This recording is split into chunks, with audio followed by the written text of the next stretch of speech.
Bom dia, pessoal. Então vamos lá. Última aula aí do livro um sobre circunferência, tá bom? Então tá aí, capítulo, aula 4, livro um, página 291. Tá bom, meninos? Sobre circunferência. Já vimos um pouco, tá? Já vimos aí circunferência e círculo lá no início da parte de áreas, tá bom? Então primeiro aí só para a gente lembrar e ver definições, tá? Elementos então da circunferência. Quando eu falo em circunferência, eu estou falando no contorno, no perímetro. Se eu falo em círculo, eu estou falando em toda a região interna dessa circunferência. Então quer dizer que circunferência e círculo são duas coisas distintas. Não são duas coisas iguais. Circunferência, contorno, conjunto de pontos equidistantes ao centro. Círculo, conjunto de todos os pontos cuja distância seja menor ou igual ao raio.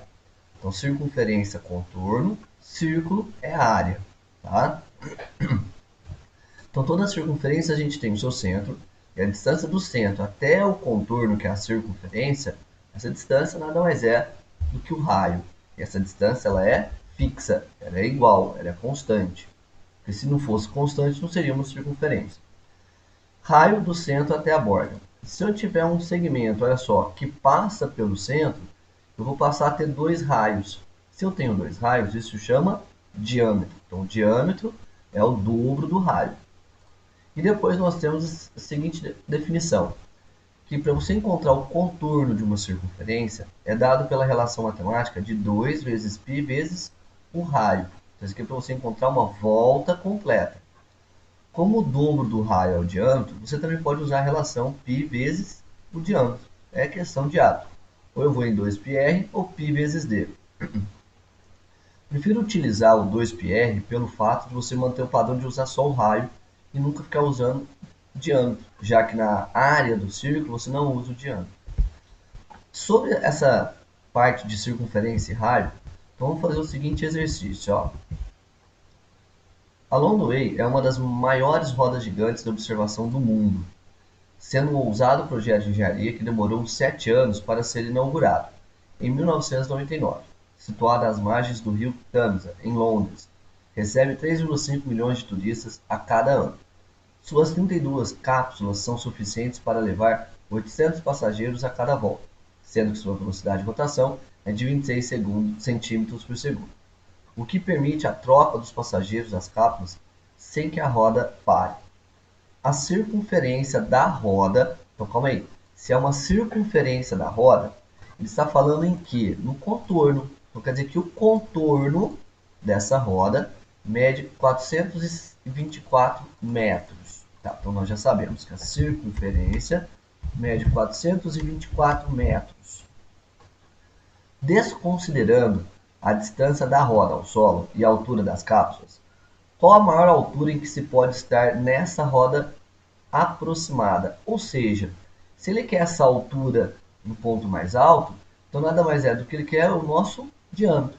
Como circunferência é igual a 2 vezes o π, que vale 3, vezes o raio, então dessa forma aqui eu consigo encontrar quem? O nosso raio. Então, para a gente encontrar o nosso raio, é só pegar 424 e dividir por 6. Por que dividir por 6? 2 vezes 3. Com essa divisão, então vamos pegar lá a calculadora rapidinho para a gente ganhar um pouquinho de tempo. 424 dividido por 6 vai dar 70,66666 metros. Então, essa distância é do centro até a borda. Como eu quero a distância do ponto mais alto, o que na verdade a gente quer? A gente quer o diâmetro. O que o diâmetro é do raio? É o dobro daquele valor. Portanto, o dobro daquele valor, ou seja, 2 vezes 70,67, vai dar quase 142 metros. Mas como ele quer um valor aproximado, então isso vai dar 141 metros aproximadamente.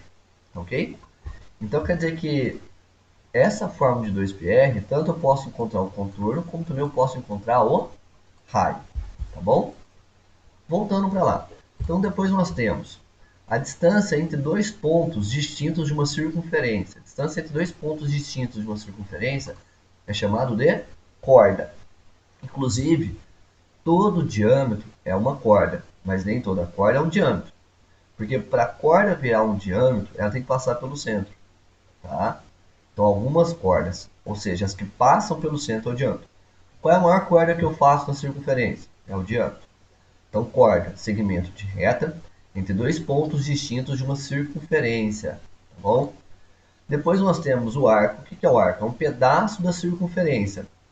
Tanto eu posso fazer ela por comprimento, 2πr, que ele vai ser diretamente proporcional ao ângulo, que a gente já vai falar mais para frente. Ou também esse arco pode ser medido em graus. Então, quantos graus tem esse arco? Não é à toa que a circunferência toda tem um arco de 360 graus. Meia volta, 180 graus e assim por diante. Aí tem uma outra definição que a gente vai pegar o ponto médio da corda e fazer um segmento perpendicular pelo ponto médio. Tá? Esse segmento perpendicular até o arco é chamado de flecha. Tá bom? Então, flecha ela é uma mediatriz da sua corda, porque ela sai do ponto médio e ela é perpendicular. Tá bom? Esses aqui são os elementos. Depois nós temos também a definição de reta secante, que nada mais é do que uma corda prolongada, olha só. Toca a circunferência em dois pontos. E depois nós temos a reta tangente. O que é a reta tangente? Toca a circunferência em um único ponto e ela é perpendicular ao centro. Então quer dizer que o raio aqui é perpendicular à reta tangente. Tá bom? E agora vamos falar um pouquinho sobre ângulo. Então a primeira ideia que nós temos é que o ângulo central de uma circunferência é igual ao arco dela. Então, por exemplo, se esse alfa é 30 graus, esse arco também será de 30. Se aqui é de 100 graus, ali também é de 100. E o comprimento desse arco, então quantos centímetros, quantos metros tem esse arco, ele é diretamente proporcional à nossa circunferência. Tá? Ah, eu quero encontrar um arco, a distância de um arco de um ângulo de 30, é só fazer por regra de 3.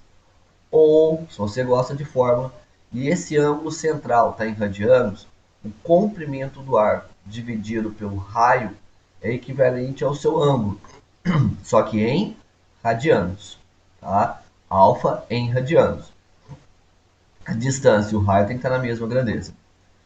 E depois nós temos o chamado ângulo inscrito. O ângulo inscrito ele é formado por duas cordas.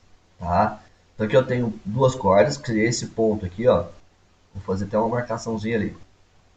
Então tem aqui esse ponto, então que eu chamo ele de C. Então de C até B é uma corda, de C até A é uma corda. Esse ângulo aqui ele é chamado de ângulo inscrito, porque ele está em cima da circunferência. Diferença nítida. Ângulo central que está no centro. Ângulo inscrito que está em cima da circunferência. Então esse ângulo inscrito era a metade do seu arco. Então quer dizer que a relação que nós vamos ter aqui é que o nosso alfa é a metade do beta. Ou que o beta é o dobro do alfa. Tanto faz um, tanto faz o outro. Tá? Uma relação legal do ângulo inscrito. Aqui o ângulo de segmento também é a mesma coisa, viu? Só muda que o ângulo de segmento ele é formado por uma reta tangente e uma reta secante. Aí esse ângulo aqui de segmento, que é esse alfa, ele é metade desse arco aqui, ó, do arco de A até B, que é o arco que ele está apontando, viu? Se você tem uma circunferência, e aqui eu estou pegando o diâmetro dela, então de A até B é diâmetro, então passa pelo centro. E eu faço um triângulo qualquer, numa semicircunferência, esse triângulo vai ser retângulo em C. Por quê? Se de A até B é o diâmetro, então eu sei que aqui embaixo é uma meia volta. Então vale 180 graus. O que o ângulo inscrito é? O ângulo inscrito é a metade. Então se é a metade, vale 90 graus. Aí teria até uma outra propriedade, que a mediana do vértice C também é igual à metade da hipotenusa. Por quê? Porque vai ser igual aos raios. Tá bom? Depois a gente vai fazer uma questão, inclusive, volta para esse desenho, da Unesp, que é o do escorregador.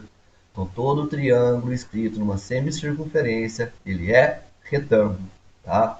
Então, vamos falar um pouquinho agora, fazer um exercício de ângulo inscrito na circunferência, que ele é a metade do arco. Olha só essa questão.